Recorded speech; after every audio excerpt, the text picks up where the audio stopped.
What we have here is a 1993 HP LaserJet IIIP. Virtually identical to the 2P. The 3P offers more memory and image resolution enhancement technologies not available prior to that model. This printer was actually made by Canon, and it was sold under the Canon brand name. I forgot what Canon called it, but Apple actually had this printer sold under their own brand name. It was the Personal Laser Writer LS, which I actually owned one in the late 90s. What sets this apart from many LaserJets of that time period and even today is that when you open the front cover, you see the this is actually the paper tray. So it does not have a permanent paper drawer. When not in use, you take the paper out and close it up. But the front cover contains the fuser, the transfer roller, and the basically all of the paper feed rollers and eject rollers. No other printer that I can think of in my memory has ever had those features in the front cover. In the back, you have the cartridge. This uses the 9275A, and here's your light and dark function as well. This particular printer does work. I got this from the landfill. It was practically brand new, in amazing condition. Not a single scratch, crack, or mark on it. It just needs a light cleanup. I haven't even cleaned it yet. It also has a font cartridge on the side here. So let's go ahead and power it up, and I'll show you what's wrong with it. It has an LCD readout. One of the things that these printers are known for are service 51 errors. I believe they were called 51 errors at the time. I know they are now. But the laser scanners would constantly fail in these. So I actually have it hooked up to my IBM PS2 Model 80, 386, running Windows 3.1. I thought this would be a great addition to my IBM product because, number one, it's very low usage on it.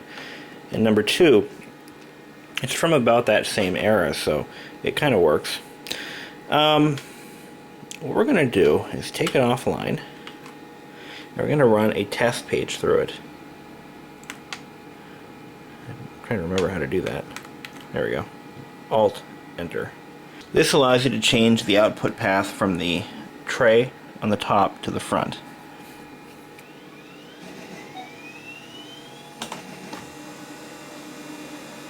I'll show you its many flaws, and I'll tell you what I'm going to do to fix it. Look at how slow this thing runs, though. I think it's like 4 pages per minute or something like that. It's quite slow. Or no, I believe this was rated for 8 pages per minute.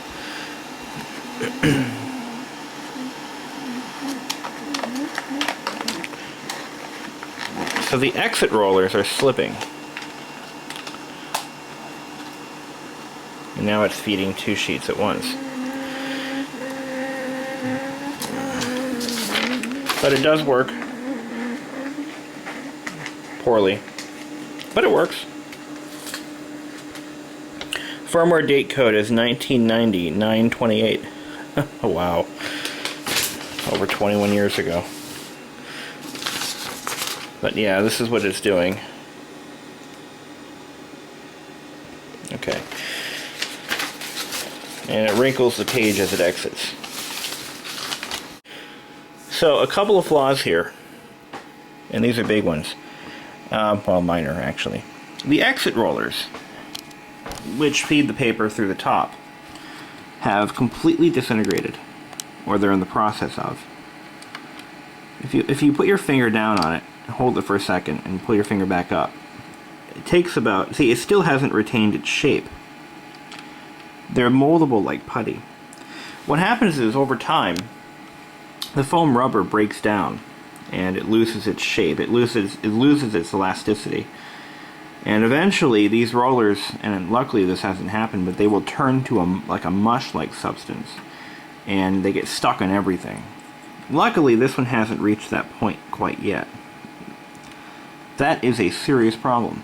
Secondly, the transfer roller. When I put my finger on it, look at that. The transfer roller is absorbing entirely too much toner. Look at the imaging drum. It's basically black. What's happening to the imaging drum is it's losing its ability to hold and resist the static charge. So basically what we're looking at is a new cartridge and a rebuild kit. The rebuild kit includes the exit rollers, the transfer roller, the feed rollers, and if it has one, a separation pad, which is right down there. Yeah, it does have one. So the separation pad, the rollers, everything has to be replaced. I can do it all for like 40 bucks.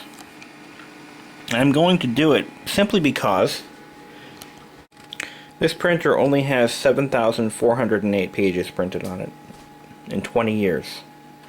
Practically brand new. So what we're going to do now is we're going to print a test page from the IBM,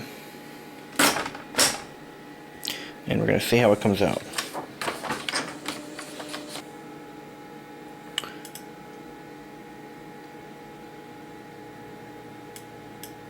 And we'll bring the font size up a little bit.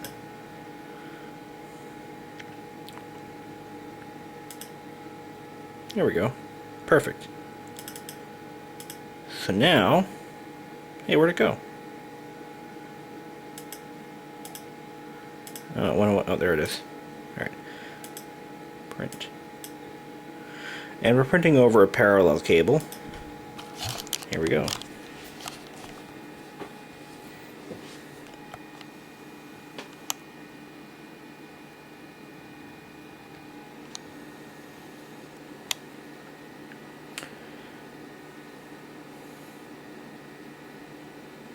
Now in the early 90s, you basically had three choices for printers. Four if you count thermal transfer. But you had dot matrix, inkjet, and laser. Inkjet basically was the workhorse printer for the working class. It was also the only real impact printer that they had, so they were used heavily in businesses. And I gotta turn the printer online before this works. Here we go. So, benefit of having a dot matrix printer is that you could do multiple part forms. Really, that was the only honest benefit of it. If you had a 24-pin dot matrix, you had nearly laser quality or near inkjet quality text. Inkjet printers really weren't, they were popular, but they weren't as commonplace because they were very expensive. If you wanted a cheap printer, you had to go with a dot matrix, which ironically today, dot matrix is one of the most expensive printers you can buy because there's such a limited market for them. There you go. Laser printers, up until the early 90s, were enormous machines that only businesses could afford. Remember, at the time period, a basic computer system cost around $1,500 or more. $2,000 for anything decent. $4,000 for anything worth buying. Well, not really. But this computer actually cost about $10,000. But this is a business machine. Anyway, so you had a couple of choices. Now the inkjet printers, I think they ran around $500 to $600 for a printer. And dot matrix printers were a little cheaper than that, like maybe $200 plus. If you wanted a laser printer, you had to spend up to $3,000–$4,000 for a LaserJet II, or even the predecessor of that model. For around $1,500, however, you could buy one of these.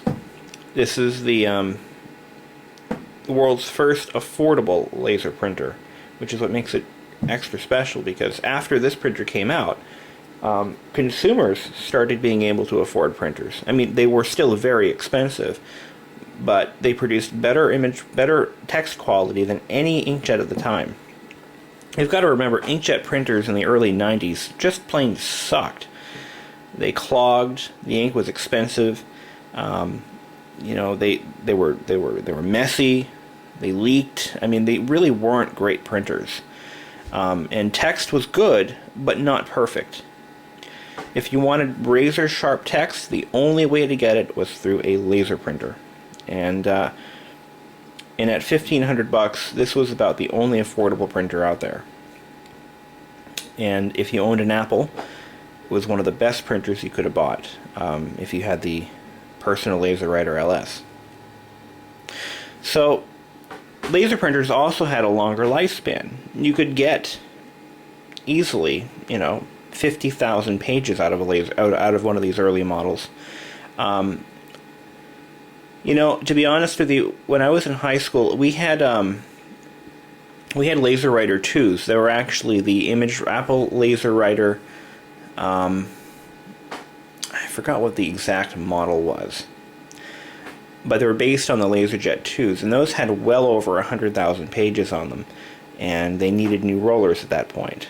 100,000 pages, and now it finally needs rollers. They were over 20 years old, or 10 years old at the time.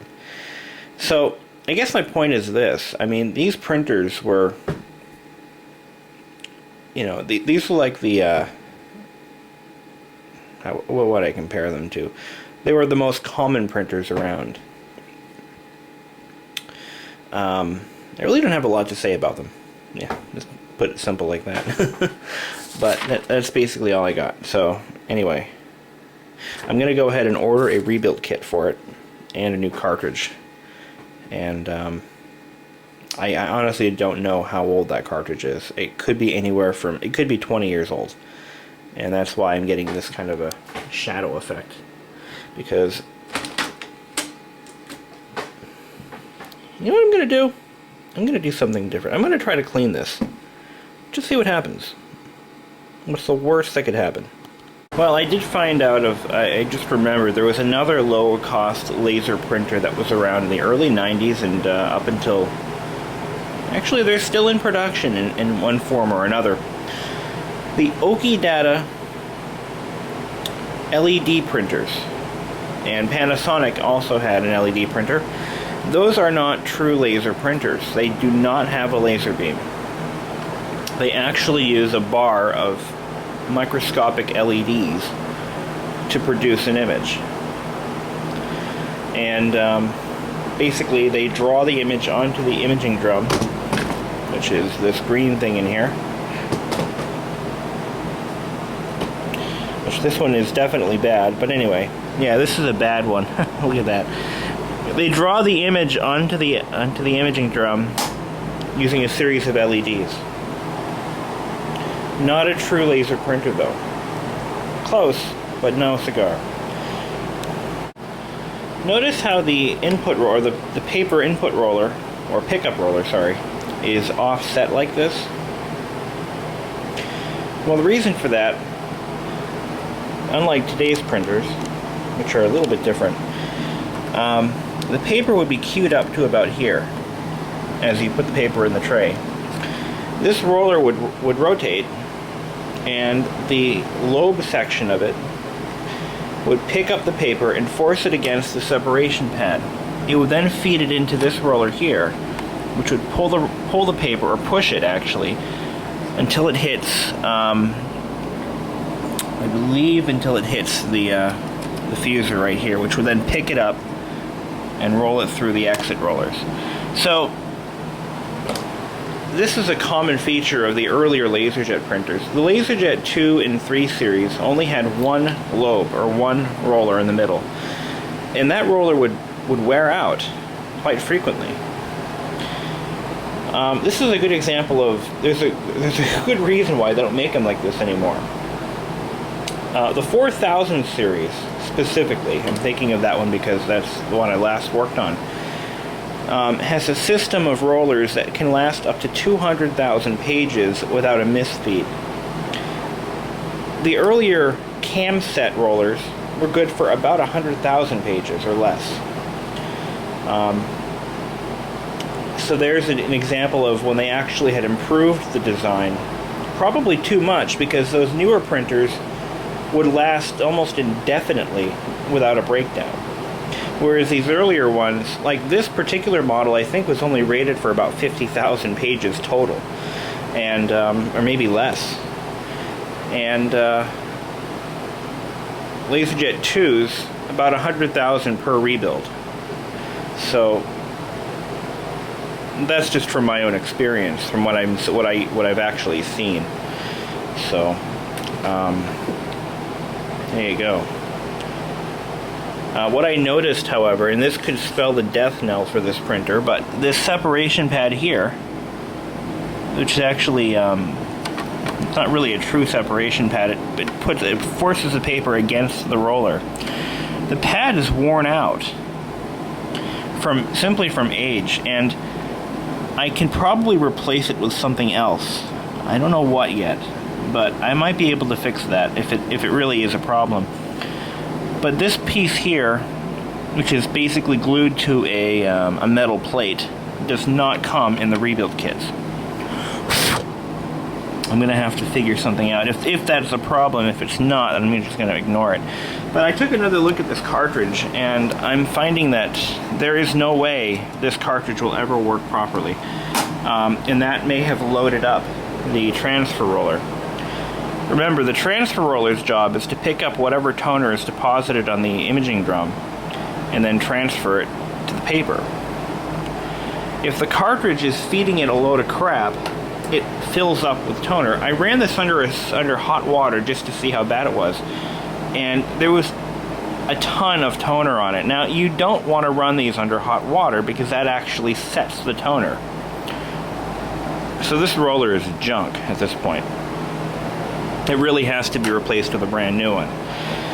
So I'm going to leave the printer alone for now, and I'm going to order some parts and get her going again. And that's what I'd like to do, because trying to find another laser printer in this condition for this computer is going to be, well, almost impossible, because a lot of these have already been disposed of. But look at that thing. I mean, it's what it's supposed to do and what it's doing are two different things. But you see this right here? This is a wear mark. So this thing had been running poorly for a while. This wear mark it allows more toner than is necessary to be deposited onto the imaging drum. There's a lot of those. It's pretty much done for. I mean, I don't think I can do anything with this cartridge. It has to be replaced. It could be full, but it's still bad. If it was stored improperly for many years, that could also affect it too. Like if it was exposed to high temperatures, high humidity, for instance, the toner could start caking up inside, and there you go. So I think there's pretty much nothing else more I could do to this machine without replacing parts. So, and that concludes my video on the LaserJet 3, one of the first affordable laser printers.